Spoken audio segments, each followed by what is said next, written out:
اس سوال یہ پوچھا گیا ہے کہ اگر کسی بچے نے اپنی نانی کا دودھ پی لیا ہو تو کیا وہ اپنے ماموں کی بیٹی سے نکاح کر سکتا ہے یا نہیں؟ تو اس کا جواب یہ ہے کہ ایسا شخص جس نے اپنی نانی کا دودھ پیا ہو تو اپنے ماموں کی بیٹی سے نکاح نہیں کر سکتا،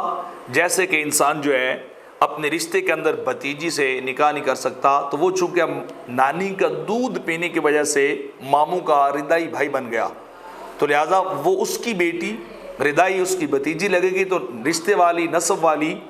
بھتیجی سے بھی انسان جس طرح نکاح نہیں کر سکتا، اسی طرح انسان جو ہے وہ رضاعی بھتیجی یا بھانجی سے انسان نکاح نہیں کر سکتا۔ تو لہٰذا اس صورت میں نکاح درست نہیں ہوگا،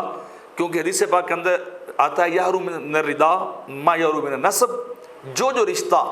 انسان کا نسب سے حرام ہوتا ہے وہی رضاعت سے بھی حرام ہو جاتا ہے، یعنی جہاں جہاں